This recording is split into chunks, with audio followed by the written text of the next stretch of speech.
Con la promulgación de la Ley Solidaria por las afectaciones del terremoto, cabe destacar que no todo su contenido entra en vigencia de manera inmediata. Es el caso del incremento en 2 puntos porcentuales del impuesto al valor agregado IVA, como el aporte de un día de salario que regirá desde el próximo mes. Sobre estos temas y otros que han generado discusión en los últimos días, trataremos en nuestra primera entrevista de hoy.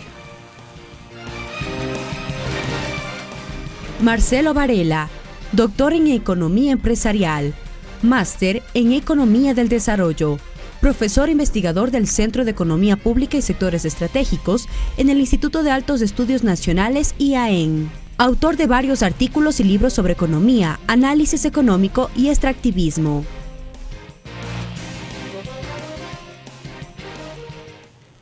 Economista Marcelo Varela, buenas noches, bienvenido a la televisión de la Asamblea Nacional. Buenas noches. Economista, hoy la Ley de Solidaridad y Corresponsabilidad Ciudadana por el terremoto entró en vigencia. Uno de los temas que precisamente se discute es el incremento del IVA de 2 puntos porcentuales en el IVA, pero empezará a regir a partir del mes de junio, desde el 1 de junio. ¿Cuáles son las implicaciones en la economía nacional que tendrá precisamente este incremento en el IVA? Lo que tendríamos nosotros que direccionar aquí es algunas cuestiones. La primera, hay que ver cuál es la canasta correspondiente a los pobres y cuál es la canasta correspondiente a los ricos. Las canastas que tienen ambos son diferentes. Entonces, en este ámbito hay que direccionar igualmente el IVA doméstico y el IVA internacional. ¿Cómo marcamos esa diferencia, economista? Esa diferencia la marcamos en cuanto afectarán en realidad ese IVA en el nivel de producción.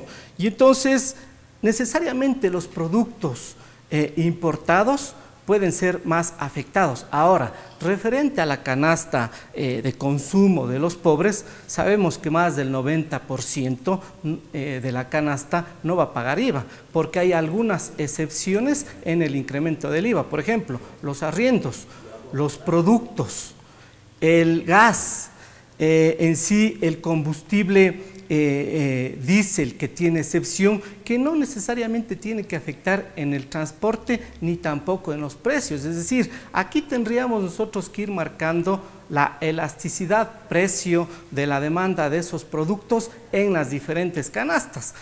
Si se considera que el IVA es un impuesto regresivo, nosotros deberíamos también de considerar o tomar en cuenta por qué esto no ha afectado a otros países. Por ejemplo, nosotros tenemos las tasas del IVA más bajas de la región y del mundo.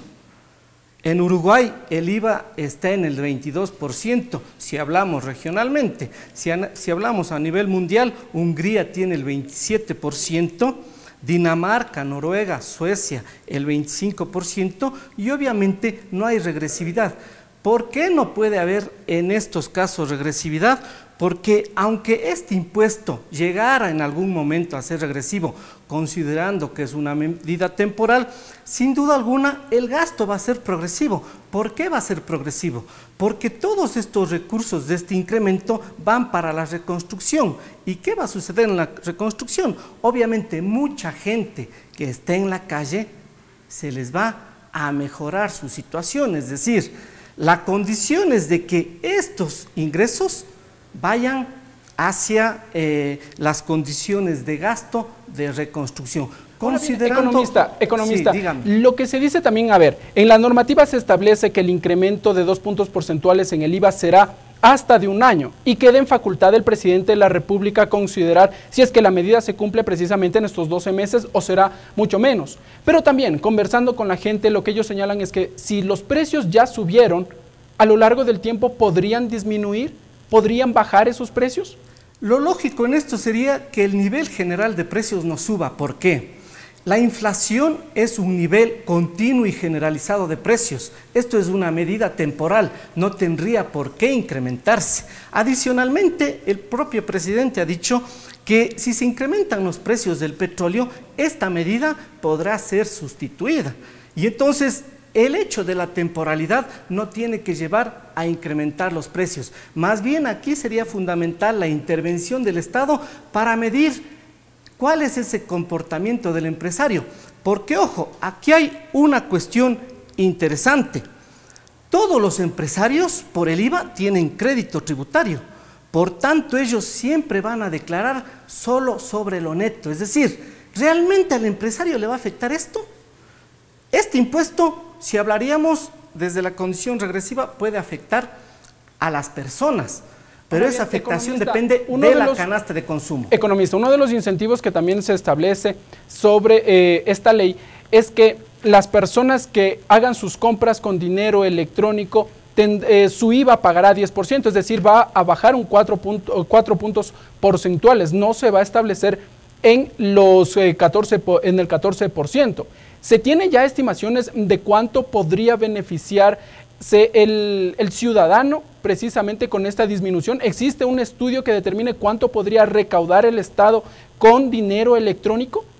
Estudios todavía no se han llevado en realidad a cabo. Sí, a pesar de que con la medida sería 4 puntos menos sobre la condición de que se pague el IVA con dinero electrónico, sin duda esta función tiene que llevarse a cabo a través, como dice la ley, de las cooperativas. Es decir, el impacto de la mejora o de saber cuánto se va a utilizar de dinero electrónico se lo sabrá aproximadamente. Lo importante en la ley, y voy a recoger yo algunos puntos, para que se vea que obviamente los posibles efectos regresivos de este impuesto pueden verse desvirtuados, están dados por tres condiciones. La primera, este impuesto regresivo no se tornará tan efectivo porque obviamente hay una contribución con el salario y aquí hay una imposición obviamente progresiva.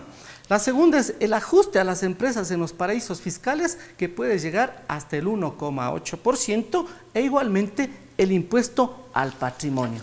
Pero sin duda, adicional a esto, los posibles medidas que reactivarían la economía, es decir, estas imposiciones o estas medidas que se están tornando o llevando a cabo, en vez de afectar la economía como algunos sectores dicen, reactivarán la economía, no solo en la zona, sino en el país. ¿Por qué? La primera medida es, por ejemplo, el RIS en las zonas afectadas estaría exonerado hasta el 31 de diciembre del 2016 a todos los contribuyentes que se encuentren en Manabí, Muisne y otras circunscripciones de Esmeraldas. Y para el 2017 las cuotas se reducen a la mitad. Es decir, esas zonas que a donde va direccionado este impuesto, obviamente van a ser beneficiadas. Igualmente, los incentivos para el comercio exterior. Economista, otro de los temas que ha generado también discusión en las últimas horas es que ahora el Banco Central del Ecuador podrá prestar el servicio de dinero electrónico al sistema financiero privado, a las cooperativas, se ha dicho, pero el ente rector de todo lo que será el dinero electrónico se mantendrá en el Banco Central del Ecuador. ¿Esto está entonces también, se puede entender que está respaldado en el Código Orgánico Monetario y Financiero? Sin duda alguna, tiene que haber un respaldo para el dinero electrónico, porque ¿no de lo contrario... que no va a haber el respaldo necesario? Para mi entender, habría el respaldo necesario. ¿Por qué habría el respaldo necesario? Porque obviamente el Banco Central primero va a implementar de forma gratuita el sistema de dinero electrónico en las cooperativas en los próximos 12 meses. ¿Qué implica eso? El Banco Central va a direccionar recursos. ¿De dónde tienen que salir esos recursos? Necesariamente de los recursos que tenga el Banco Central. El hecho que el dinero sea digital implica que tras esto hay un respaldo, porque de lo contrario, si no hay el respaldo, ¿cómo se puede emitir virtualmente este dinero? Es decir, ¿y cómo va a prestar este servicio el Banco Central del Ecuador? ¿Cómo va a subsidiar, se ha dicho, a todas las empresas del sistema financiero, a todas estas instituciones del sistema financiero? ¿Cómo se le va a dar todo este sistema de forma gratuita, si así se lo quiere ver? Yo considero que la forma gratuita por la que lleve a cabo el Banco Central va a ser a través posiblemente de tasa cero en las condiciones de tasa interbancaria, es decir, al fin y al cabo el prestamista de última instancia se va a convertir el Banco Central. Al convertirse el Banco Central en prestamista de última instancia, para que el costo no se lo esté absorbiendo de los recursos existentes, tendrá que dar a una tasa mínima para que la banca obviamente pueda trasladar esos recursos para que se dinamice la economía. Es decir, el funcionamiento sería el mercado interbancario, en donde el Banco Central es la última instancia. ¿No es un sistema bimonetario entonces el que estaría en vigencia en el Ecuador? Para mí no sería bimonetario. ¿Por qué?